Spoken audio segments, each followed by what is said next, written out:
अधरं मधुरं वदनं मधुरं नयनं मधुरं हसितं मधुरं हृदयं मधुरं गमनं मधुरं मधुराधिपतेरखिलं मधुरं वचनं मधुरं चरितं मधुरं वशनं मधुरं वलितं मधुरं चलितं मधुरं भ्रमितं मधुरं मधुराधिपतेरखिलं मधुरं वेणुर्मधुरो रेणुर्मधुरः पाणिर्मधुरः पादो मधुरौ नृत्यं मधुरं सख्यं मधुरं मधुराधिपतेरखिलं मधुरं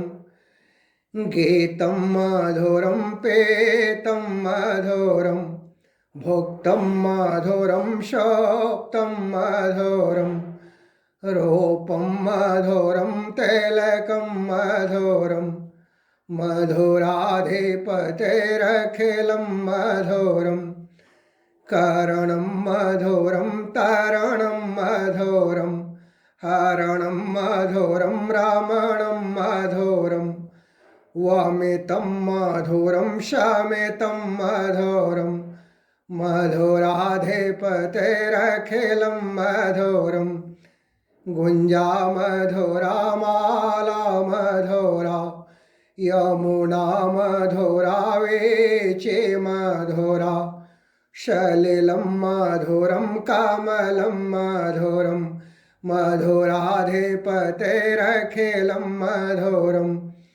गोपी मधुरा लीला मधुरा युक्तं मधुरं मोक्तं मधुरं दृष्टं मधुरं श्रेष्ठं मधुरं मधुराधिपतेरखिलं मधुरं गोपा मधुरा गावो मधुरा यष्टिर्मधुरा श्रेष्ठिर्मधुरा दलितं मधुरं फलितं मधुरं मधुराधिपतेरखिलं मधुरं।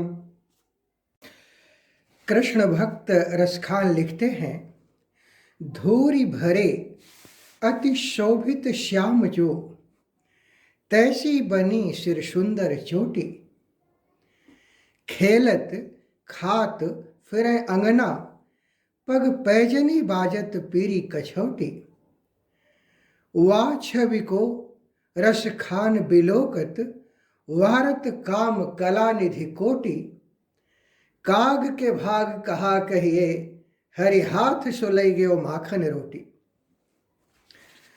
रसखान का यह काव्य वास्तव में रस की खान है।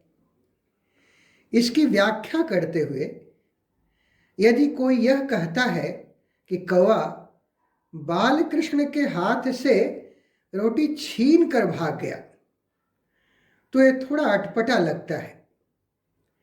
जिनके हृदय में काल को नियंत्रित करने वाले देवाधिदेव महादेव विराजमान हैं, संपूर्ण जगत का भार वहन करने वाले शेषनाग जिनकी सैया है, 2.5 पग में पृथ्वी आकाश और पाताल को नाप लेने वाले मायापति की यह माया मात्र है। उनकी कृपा के सरोवर में जड़ चेतन सबकी प्यास बुझ जाती है।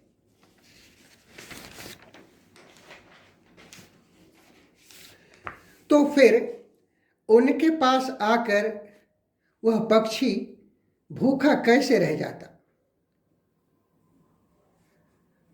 सूरदास जी मायापति की महिमा का वर्णन करते हुए लिखते हैं, अब कै राख लेहु भगवान, अब कै राख लेहु भगवान, हम अनाथ बैठव द्रुम डरिया, पारधि साधे बान। ताके डर मैं भाजन चाहत, ऊपर ढुक्यो सचान।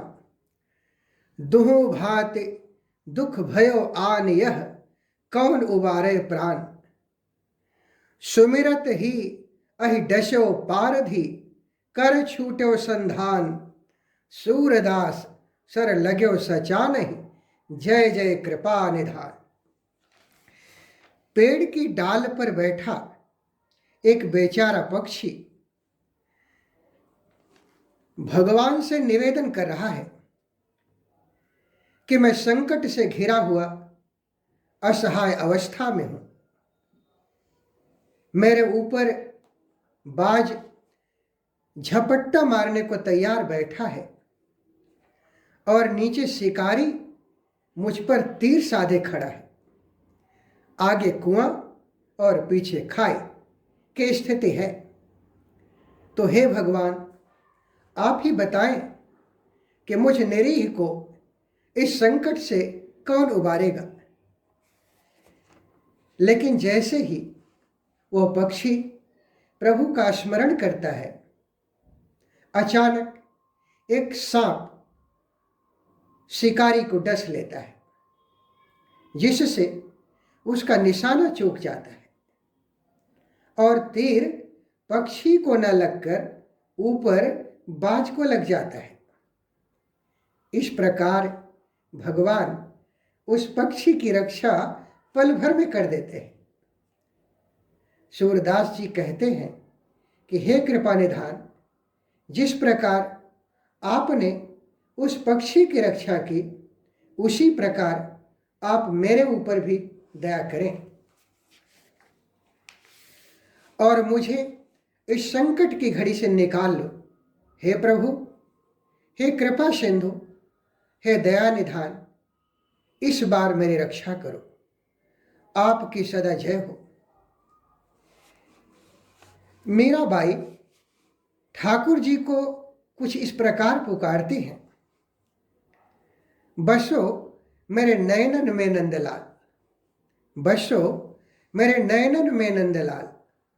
मोहनी मूर्ति सावरी सूरति, नैना बने विशाल।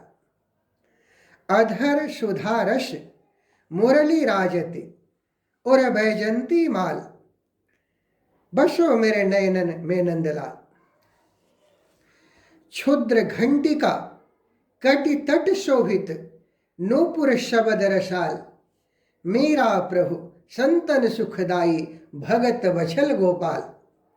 बसो मेरे नयनन में नंदलाल। हे नंदलाल, मेरे नेत्रों में निवास करो। आपकी मोहिनी मूरत और सांवली सूरत है, आपके विशाल नेत्र हैं।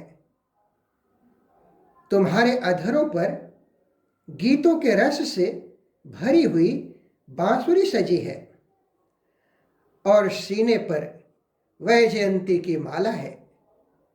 कमर में छोटी छोटी घंटियां सजी हुई हैं और पैरों में बंधे हुए नूपुर मधुर ध्वनि उत्पन्न कर रहे हैं। मीराबाई कहती हैं कि प्रभु भक्तवत्सल हैं और सज्जनों का सदा मंगल करते हैं।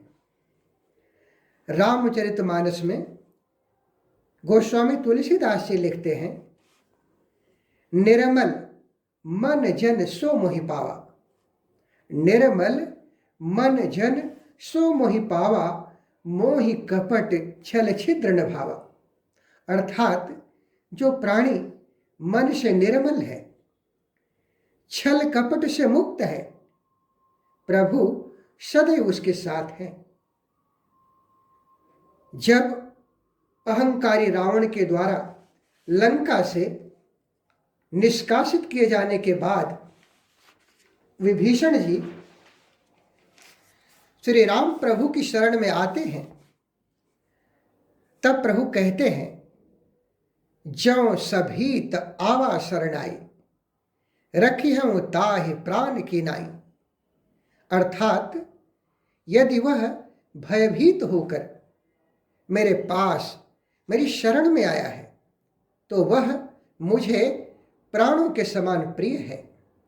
दोस्तों, हम सभी जानते हैं कि श्री हरि सर्वज्ञ हैं, सर्वत्र हैं, कण कण में विराजमान हैं। तभी तो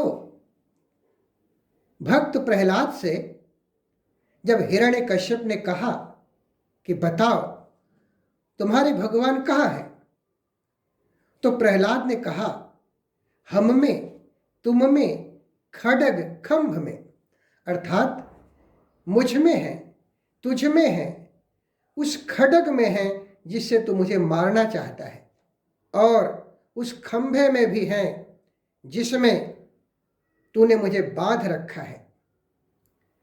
अपने भक्त की बात को प्रमाणित करते हुए प्रभु खंभे से प्रकट हुए और पापी का संहार किया। रामायण में चौपाई यह भी आती है कि बिनु पग चले सुनई बिनु काना, करे बिनु कर्म करे विधि नाना। बिनु पग चले सुनई बिनु काना, कर बिनु कर्म करे विधि नाना। प्रभु हमें अनेक रूपों में मिलते हैं, हम समझें न समझें। यह भी परम सत्य है कि हमारे पास जो कुछ भी है प्रभु का दिया है, और हमें जिसकी कामना है वह भी प्रभु ही दे सकते हैं। हमारे हाथ मात्र कर्म है, फल नहीं। इस वीडियो में अपनी जो कविता मैं आपसे साझा कर रहा हूं वह गिरिधर गोपाल की एक छोटी सी वंदना है। आइए कविता से रूबरू होते हैं। भगवान भक्तवत्सल रक्षा करो हमारी, भगवान भक्तवत्सल रक्षा करो हमारी। होकर निराश गिरिधर, होकर निराश गिरिधर, आया शरण तिहारी। मुरली की मधुर धुन से कटती विपत्ति सारी, दाता तो तू ही भगवन, बाकी सभी भिखारी। कविता आकार में छोटी है। छोटे आकार से एक प्रसंग याद आता है। हमारे भूतपूर्व प्रधानमंत्री स्वर्गीय श्री अटल बिहारी वाजपेयी एक असाधारण वक्ता थे। उनकी जिह्वा पर मां सरस्वती की अद्भुत कृपा थी। उनकी वाक पटुता बेजोड़ थी। उनकी वाणी में सम्मोहन था। एक बार एक जनसभा को संबोधित करने पहुंचे। समय की कमी के कारण भाषण जल्दी समाप्त कर प्रस्थान करने लगे। भीड़ ने रोष प्रकट किया।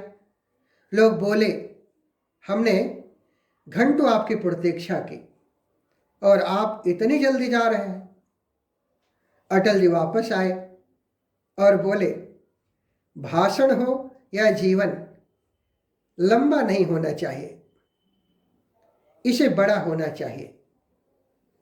यदि यह गिरिधर गोपाल की छोटी सी वंदना आपको बड़ी लगे तो वीडियो को लाइक व शेयर करें।